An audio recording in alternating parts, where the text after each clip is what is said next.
Good afternoon, and I am going to talk about some palliative care versus curative care in patients suffering from cancers.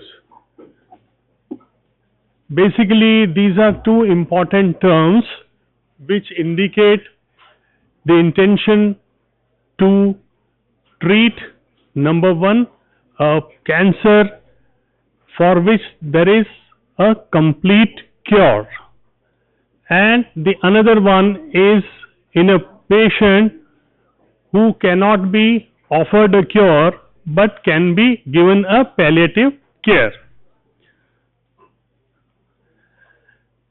So this is a course of illness in a cancer patient.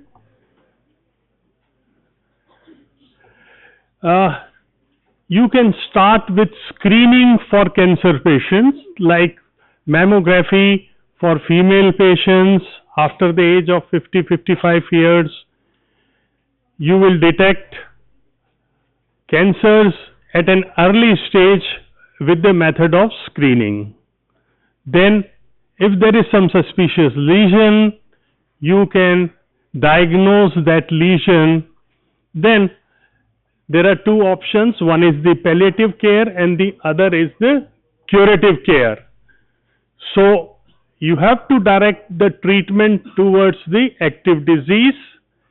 Then minimal disease directed treatment is the option, and no disease directed treatment, because the treatment is not available for many of these invasive cancers. And then EOLC stands for end of life care. So this is the terminal event in which what we can offer to the patient, that will be discussed. And finally, after the demise of the patient, the course of illness does not stop. It stops for the patient but not for the family. So bereavement and social affection to the family is also an important part of the palliative care. So curative care is treatment aimed at curing the patient of their illness. So that is the basic definition. Curative care differs from palliative or hospice care, which is not intended to cure but rather to relieve pain and keep the patient comfortable. So this is during the last phase of the illness of this patient, which is not curable. Usually the duration defined is 6 months. So coming to the palliative care, it's a specialized form of healthcare that aims to reduce suffering and improve the overall quality of life. So the aim is to improve the quality of life of these patients and the families of patients who are faced with life-threatening illnesses and medical issues. So it is not only for cancer but other also terminal illnesses. So there was a concept of hospice care in 19th century. So they were designated specifically to care for the dying patients. So it is a specific type of palliative care that is provided to individuals in the last 6 months of life. It can be used in patients who are still being treated curatively. So during the curative phase, but if the patient is not responding well, you can also start the hospice concept simultaneously. It is generally, hospice case is reserved for those with a terminal diagnosis or those who have decided that the side effects of curative treatment outweigh the benefits. So if the therapy is intolerable, then hospice concept comes into play. Now what are the constituents? It's not only the physicians, but there is gamut of agencies which will help the patient for the terminal illness. So physicians have the key role, spiritual counselors, social workers. There are many societies which are working for these type of patients, bereavement counselors, home health aides, therapists, nurses, volunteers. So these are the basic constituents of the hospice concept. Curative care is used when healthcare providers believe it is possible to cure a medical condition. Early stage cancer is a good example of a condition that will usually be treated with curative treatment, such as medication, which is chemotherapy, surgery or radiation. These are the three options. So curative care is aimed at eliminating a disease or a medical condition and restoring the patient's overall health, improve the quality of life and reduce the disease burden. Depending on the medical condition, different types of curative treatment can be given to the patients. What are those? These are medications, surgery, radiation. As I told you, chemotherapeutic drugs, they help to eliminate certain cancers. Surgery may be used to remove early stage cancer or benign tumors like fibroids, and radiation therapy. So coming to an important example of curative treatment or a condition which can be controlled to a large extent, we'll discuss the chronic myeloid leukemia. It's a malignant myeloproliferative disorder associated with Philadelphia chromosome. This is an important constituent of CML. It is defined by BCR-ABL1 fusion. This is because of translocation of genetic material from chromosome 9 to 22 or 34 to 11. It is characterized by an uncontrolled increase in number of myeloid cells in the peripheral blood and bone marrow. So before going to the pathophysiology, let us see the origin of peripheral blood cells. As you know, the blood stem cells, they divide into two parts. One is the myeloid stem cell and the other is the lymphoid stem cells. Lymphoid stem cells mature into lymphoblasts, B lymphocyte, T lymphocyte and NK cells. So this is the basic lymphoid series, and on the other hand you have the myeloid series, in which you have myeloblast. As maturation takes place, then you have granulocytes which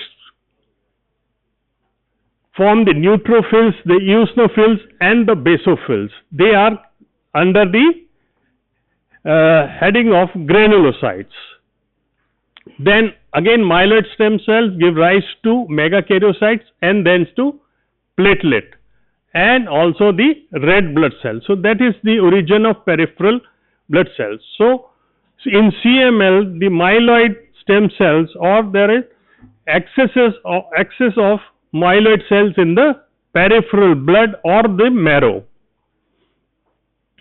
Now one thing which is to be understood is that CML is not a hereditary disease or a cancer. So there are no CML families like first degree relatives or second degree relatives, and so it does not run in families. It's the spontaneous mutation of the genetic material.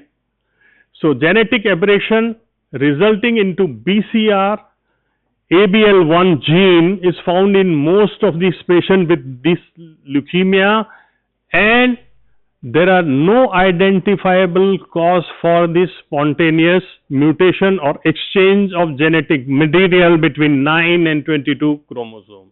So that is important thing. So you can't really screen and prevent the disease of CML. What are the risk factors? So CML is the incidence is 1 to 2 cases per 100,000 adults. Accounts for approximately 11 to 15% of all new adult cases of leukemia annually. It's a predominantly disorder of adult with a median age at a diagnosis of 55 to 60 years. Incidence increases with age. As I told you in your previous class, that advancing age is an important risk factor for cancer development. CML is very rare in children. In leukemias, acute ALL is very common in children, but not CML. Male to female ratio is 1.4 to 1.0. The greatest risk known is radiation exposure, which was seen after the atomic nuclear bomb blast in the Second World War in the Japanese city of Nagasaki and Hiroshima. Number of patients with CML living is continually increasing because of the development of new chemotherapeutic agents, which are the TKI agents, tyrosine kinase inhibitors. We will come to the pathogenesis now. So there is, as I told you, reciprocal translocation from 9 to 22, and you can see the figure chromosome 9 and the chromosome 22 on the right side. So BCR stands for breakpoint cluster region, right? So, and ABL is Abelson murine leukemia gene. So there is an exchange of genetic material between 9 to 22, and then what happens after this fusion has taken place? So this gives rise to an abnormal tyrosine kinase protein, which causes excessive stimulation of myeloid cells.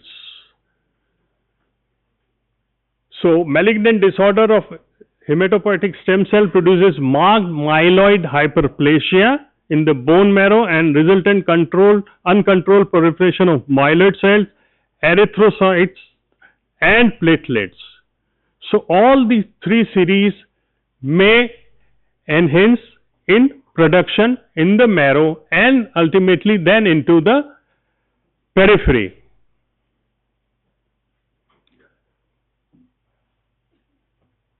So now this is the changed chromosome 9 on the right side, and this is the normal chromosome on the left side, 9 and 22.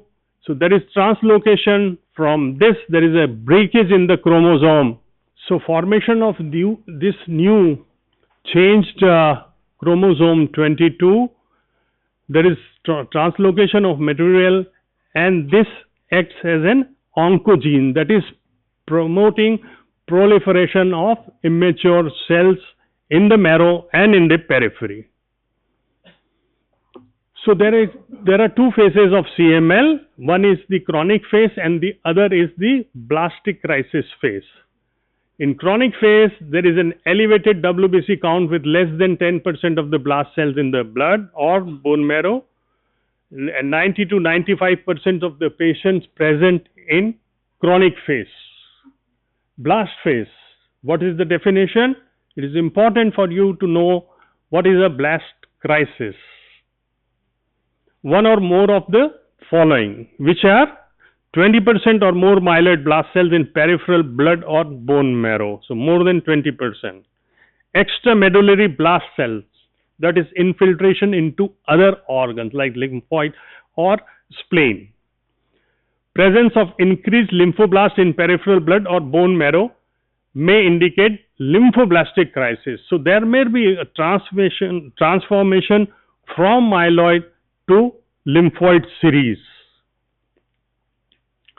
Blast lineage is usually myeloid but may include monocyte, neutrophil, basophil, megakaryocyte, eosinophils or erythroids.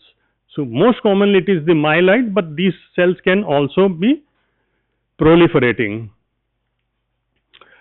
What are the clinical features? More than 90% of these patients are diagnosed in chronic phase after an unrelated medical examination or routine blood tests.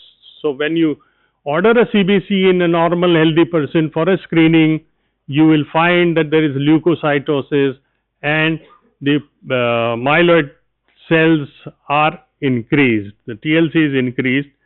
Basically the course is indolent or chronic, symptoms developing insidiously over weeks to months. It's not an acute phase unless the patient goes into blastic crisis. Approximately 3 to 5 years is the duration for which this chronic phase would last. Patients, as I told you, initially are asymptomatic, and this is seen in about 50% of these patients.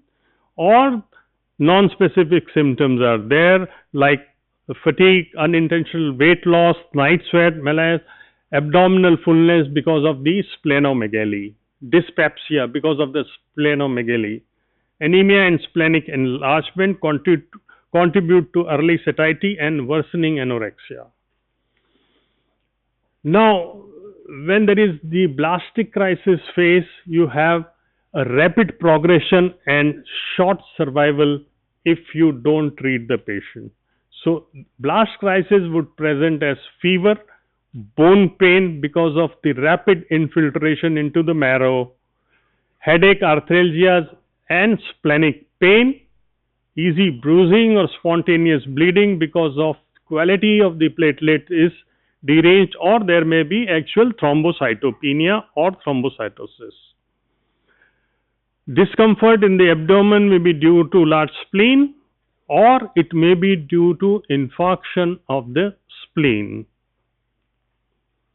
Examination in chronic phase would reveal pallor, that is anemia, left upper quadrant tenderness with splenomegaly, and this is usually a finding in 90% of the patients at diagnosis. Hepatomegaly is not common, mild fever may be there. Now, in blast crisis, what are the signs?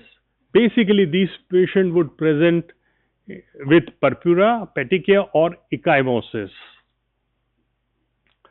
This is basically due to thrombocytopenia, and more advanced disease, liver edge may be tender and palpable.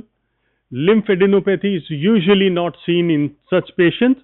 Retinal hemorrhage may be seen in advanced phases associated with thrombocytopenia and platelet dysfunction. So, hemorrhages into the retina indicates a poor prognosis or blastic crisis. Mental status changes, focal neurological signs may be present in blast phase because of excessive blood leading to hyperviscosity or to cerebral bleeding brought by profound thrombocytopenia. So, this is a dangerous complication in blast crisis.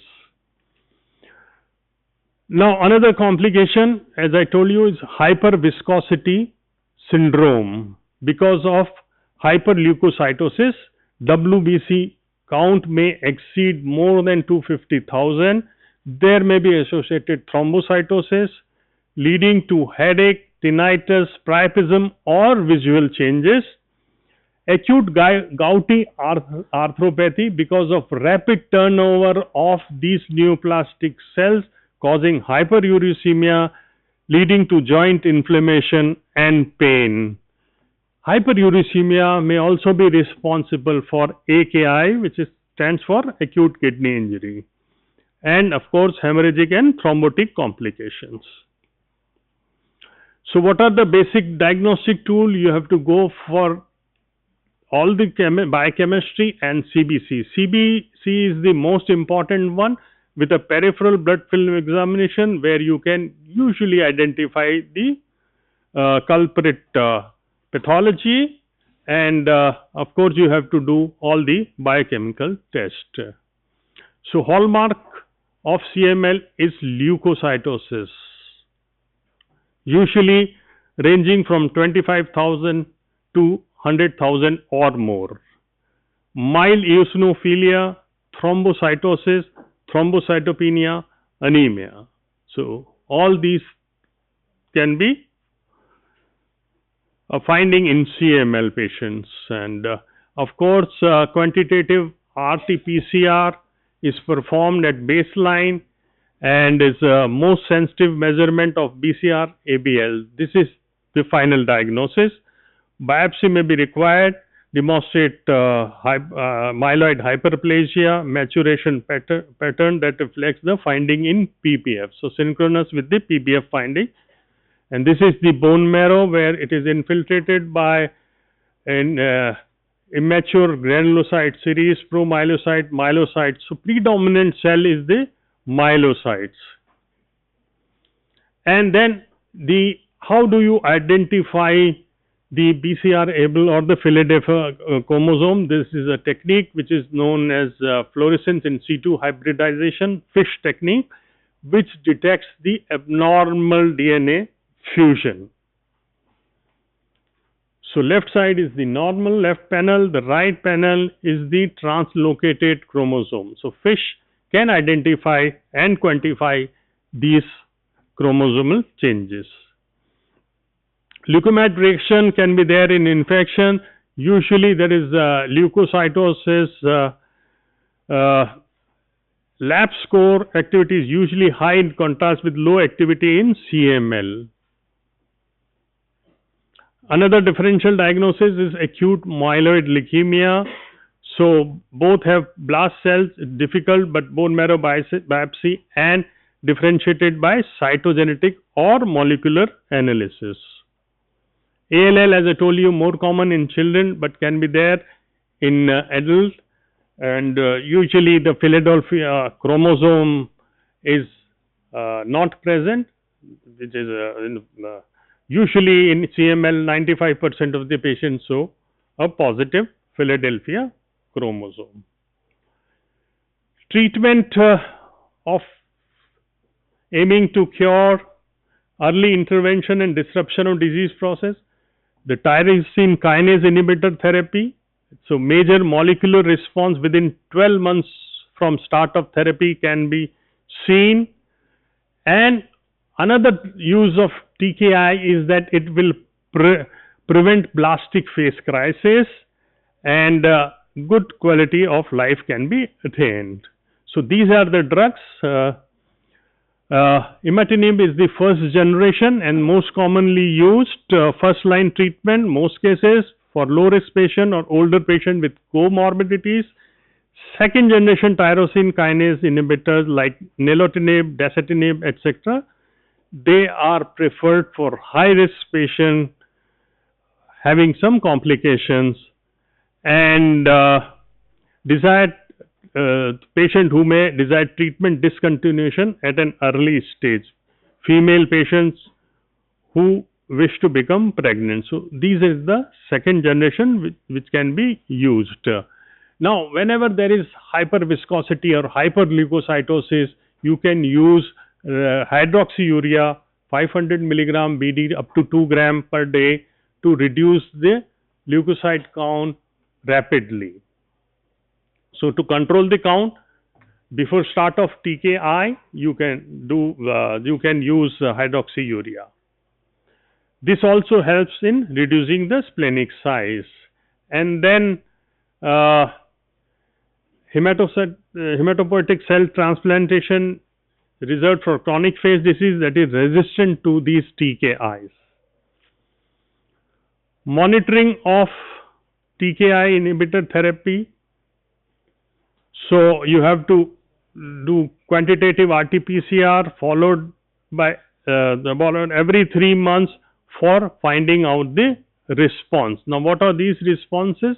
One is the hematological response, in which you have a complete response, platelet count become less than 450, which is normal range, WBC count less than 10, differential without immature granulocytes and with less than 5% of basophil in the peripheral blood count, and the spleen is not palpable. So that is a hematological response. And then are two terms, one is cytogenic response and the other is molecular. So complete response when there is no Philadelphia chromosome, partial response if you quantify the Philadelphia chromosome it's less than 35%, minor response is 36 to 65, and no response means it is resistant to therapy, then Philadelphia chromosome would be more than 95%. Then molecular response, BCR ABL1 level getting down to diminished to 1000 times below the standard baseline. So this is basically these types of response which are being used.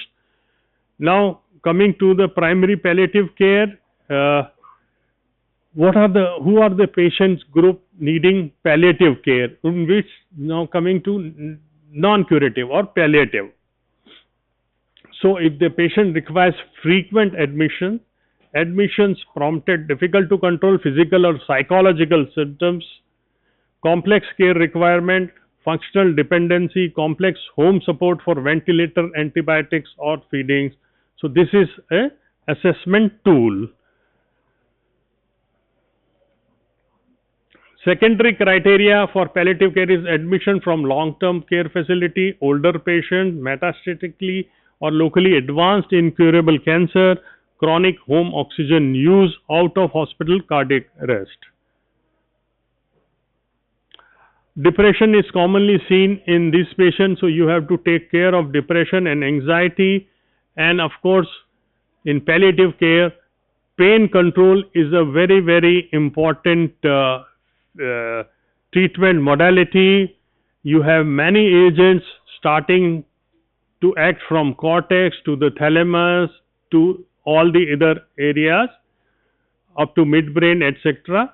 So there are various medications like opioids, very important, then pregabalin, etc., antidepressants, muscle relaxants and simple analgesics. So this is the palliative care for pain relief, and morphine is a very good example of palliative pain relieving medication. Oxycodone is another one. Fentanyl patches or orally or subcutaneously can be used. Now let's see what we have revised, we have done so far. So question number 1 is, following statement not true.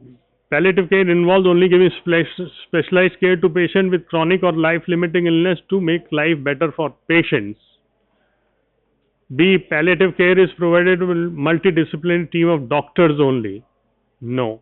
Palliative care can be opted only in advanced stage of illness. No, it can go with curative as well. So the answer is all of the above. All-round care and support, psychological support, spiritual support, patient, doctor, nurses, social workers, religious professionals and allied healthcare professionals, all are constituents of the palliative care or the hospice concept. It can also be opted at the time of diagnosis to help manage pain and other symptoms of illness, can be availed of after a certain stage as one may deem fit. Aim of palliative care includes provision of relief from pain and other distressing symptoms, explain diagnosis and treatment options, support for the family. So offers personalized care to the patient, including psychological, spiritual guidance, information of the disease, treatment options and outlook, and then finally support to the bereaved family. Which is false. Opting for palliative means curative treatment will be stopped. Palliative care is available for cancer patients. Palliative care can be availed in the hospital. Provision of palliative care can be decided by treating doctor. Which statement most accurate regarding fear? It results from reciprocal translocation with long off of 22 and 8. So fusion gene it leads to increase in the tyrosine kinase activity. That's why we use TKI inhibitors, and PH chromosome is a result of translocation between long arms of 9 and 22. Most common physical finding at a diagnosis in patient with CML, splenomegaly, and in asymptomatic patient you have increase in the WBC count on routine screening. Splenomegaly, most common physical examination finding in over 50% of patients with CML, the spleen extends 5 cm below the left costal margin at the time of discovery. Most consistent with the diagnosis of CML is blast less than 10%, blast comprising 10 to 19%, peripheral blood myeloblast and combined 30%, blast more than 20%. So In chronic phase, elevated WBC count with less than 10% of the blast cells in blood or bone marrow is the definition. 10 to 19% is the accelerated phase, and 90 to 95% of these patients would present in chronic phase. Blast phase, more than 20% or more myeloid blast cells in the peripheral blood, extramedullary blast proliferation and presence of increased lymphoblast in peripheral blood or marrow. So, these are the criteria for blast, which is a sign of accelerated phase of CML. Basophils if increased to more than 25, this indicates the accelerated phase. So, WHO defines the signs of accelerated phase: peripheral blood basophils more than 20% and 10 to 19% of the blast in peripheral, as shown in the previous slides. Most accurate statement regarding TKI for treating CML is second generation TKI generally less potent, first generation imatinib is first line therapy option, low risk CML patient. So, low risk patient, the drug of choice is imatinib. I think that's all. Okay.